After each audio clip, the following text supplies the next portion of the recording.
Baik, selamat pagi Ibu. Ya, selamat pagi Mbak. Sebelumnya saya mohon maaf karena telah mengganggu waktu Ibu. Dan saya akan memperkenalkan diri. Nama saya Emma Fadila dari mahasiswa Universitas Muhammadiyah Purwokerto. Di sini saya akan melakukan wawancara karena saya diberi tugas oleh dosen saya untuk melakukan interview terhadap pengusaha UMKM. Sebelumnya, bisakah Ibu memperkenalkan diri? Oke, nama saya Evisa Fitri. Saya berprofesi sebagai guru dan juga agen fashion. Alamat saya di Cilacap. Baik, untuk bisnis Ibu sendiri apa yang Ibu kelola? Oke, saya mengelola bisnis fashion di bidang baju muslim dan juga hijab. Lalu apa yang membuat Ibu mengembangkan bisnis tersebut? Faktor utama yaitu karena saya suka fashion, begitu passion saya di bidang fashion, maka dari itu saya ingin mengembangkan bisnis saya di bidang fashion. Kemudian dalam berbisnis, apakah Ibu memiliki kepuasan atau kesenangan dalam mengelola bisnis ini? Ya, tentu saja saya merasa puas ketika saya menjual barang-barang yang memang saya suka, karena itu memang passion saya. Lalu brand-brand apa saja yang Ibu jual? Oke, untuk baju muslim saya sebagai agen Tuneka, Pufa, PN Fashion, dan masih banyak lagi. Kemudian untuk hijabnya saya sebagai agen dari Zaura Hijab dan juga Remila Hijab dan masih banyak lagi. Brand yang paling diminati itu apa saja? Untuk brand itu setiap saat itu selalu berkembang ya. Intinya selalu ada masanya suatu brand itu mengalami pada masanya. Istilahnya itu lebih boomingnya pada masanya. Jadi ketika untuk saat ini itu yang sedang booming itu baju muslim, itu ada Tuneka, PN Fashion, Pufa, dan masih banyak lagi. Untuk hijab saya menjadi agen Zaura Hijab, kemudian Remila Hijab, dan masih banyak lagi. Yang paling diminati dari brand-brand tersebut seringnya apa, Bu? Oke. Untuk brand yang diminati itu mengalami perkembangan ya. Jadi misalnya pada tahun 2021 itu masyarakat itu lebih menyukai tren hijab pasmina instan. Jadi seperti Zaura, Remima itu customer sangat suka dengan hijab seperti itu. Kemudian pada tahun sekarang 2022 masyarakat itu lebih suka hijab yang segi empat seperti Journey, kemudian ada brand Aurel seperti pasmina instan, mereknya misalnya seperti Zaura, Remima, dan masih banyak lagi. Tapi untuk tahun 2022 ini masyarakat itu lebih suka jilbab yang segi empat seperti Journey hijab seperti itu. Terus apakah ada karyawan untuk membantu mengelola bisnis Ibu? Untuk saat ini belum, tapi saya progres ke depan seperti itu. Lalu bagaimana dengan proses penjualan penjualan melalui online atau toko offline? Oke, saya menjualnya secara online. Gitu. Jadi masyarakat bisa melihat produk saya melalui Instagram. Kemudian customer saya juga bukan hanya dari Indonesia saja, dari luar negeri seperti Hong Kong, kemudian Singapura, Malaysia juga bisa memesan produk saya dan kemudian bisa dipaketkan ke luar negeri begitu. Baik. Lalu apakah Ibu menerapkan sistem promosi terhadap produk yang Ibu jual? Iya, tentu saja saya memberikan promosi ya melalui Instagram. Kemudian saya juga biasanya itu ada promosi lewat WhatsApp gitu.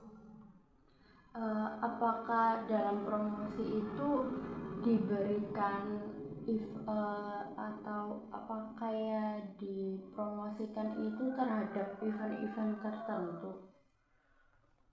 Ya, biasanya untuk produk yang saya jual itu akan saya berikan diskon itu pada saat biasanya itu menjelang Idul Fitri, pada kisaran waktu itu Ramadan gitu. Lalu adakah target tertentu atau target marketing yang dituju seperti produknya untuk laki-laki atau hanya untuk perempuan atau untuk semuanya? Oke, target utamanya sebenarnya itu untuk fashion perempuan, tapi biasanya itu di produk yang brand-brand yang saya jual biasanya itu mereka menjual itu produknya itu couple. Jadi bahasa fashionnya itu sarimbit ya, begitu, sarimbit baju perempuan dan juga laki-laki. Otomatis ketika ada baju yang sarimbit, target untuk fashion laki-laki juga bisa dipromosikan dan juga mereka bisa membeli produk dari kami untuk yang fashion laki-laki.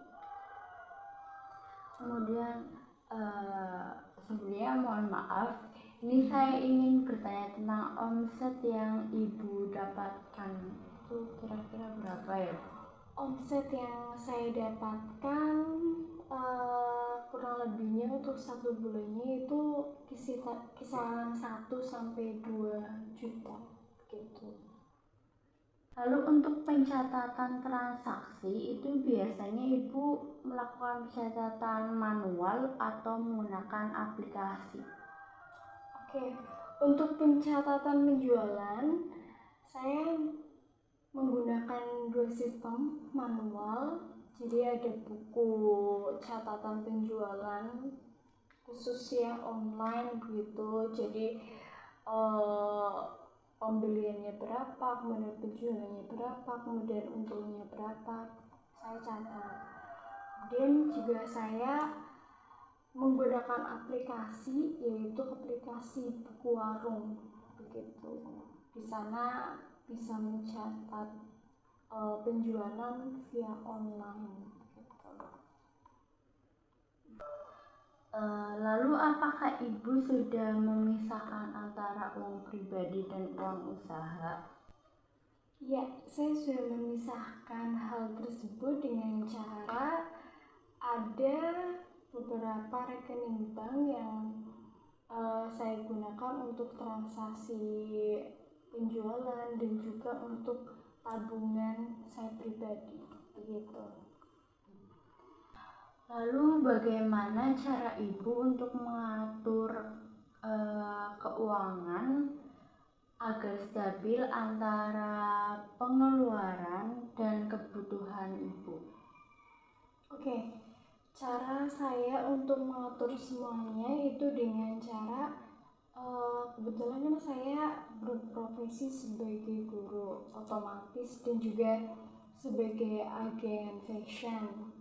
Ketika per bulan saya rekap, kemudian dari situ antara gaji dan juga penghasilan, kemudian saya kelola dengan cara ada yang ditabung, kemudian ada yang untuk modal usaha.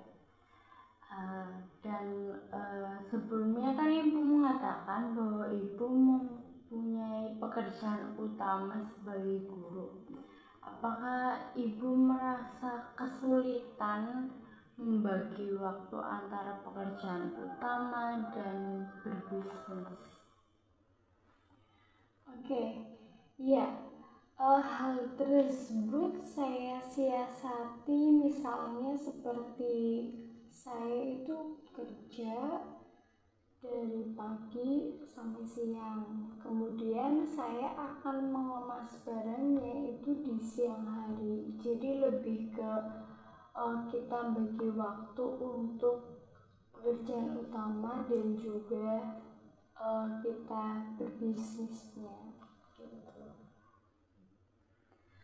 Kemudian cara ibu mengatur waktu antara bisnis dan keluarga bagaimana? Oke. Untuk bisnis itu untuk chat bisnis itu bisa dilakukan setiap hari begitu. Tapi untuk pengemasan barang itu hanya dilakukan hari Senin sampai hari Sabtu, karena hari Minggu itu untuk waktu dengan keluarga gitu. Lalu kelebihan dan kekurangan dalam berbisnis ini apa saja, dan perasaan ibu dalam menghadapi bisnis ini itu bagaimana? Oke, untuk kelebihan, karena produk yang saya jual itu produk fashion, jadi tidak mengalami expired produk seperti misalnya kita menjual makanan, jadi itu kan mengalami expired. Jadi memang harus dijual dengan rentang waktu sekian gitu ya. Kalau produk fashion itu bisa bertahan bertahun-tahun gitu, jadi itu salah satu kelebihannya. Untuk kekurangannya itu lebih ke, karena saya punya dua profesi, jadi ketika customer itu chat pada waktu ketika saya mengajar itu tidak bisa fast respon, karena pada saat itu saya juga akan mengajar gitu. Baik, mungkin ini pertanyaan terakhir ya Bu. Bagaimana tips dan trik bagi anak-anak muda untuk memulai bisnis dan bisnisnya itu bisa stabil? Oke. Tips untuk anak muda, bagi anak muda yang mungkin sekarang masih sekolah begitu ya, yang pertama sih fokusnya ke sekolah ya. Jadi mungkin pagi dulu kalian sekolah, kemudian siangnya bisa mengemas barang untuk produk kalian yang akan kalian kirim ke luar kota gitu. Untuk tips dan triknya, mungkin karena sekarang kan banyak sekali media sosial yang berkembang begitu ya, jadi lebih promosinya itu lebih ditingkatkan ke media sosial. Jadi ketika ada media sosial apa begitu, lebih promosinya itu masuk ke media sosial tersebut begitu. Baik, mungkin sekian interview dari saya. Dan saya sebelumnya sangat berterima kasih karena Ibu berkenan untuk diwawancara. Iya, terima kasih. Sama-sama, Mbak.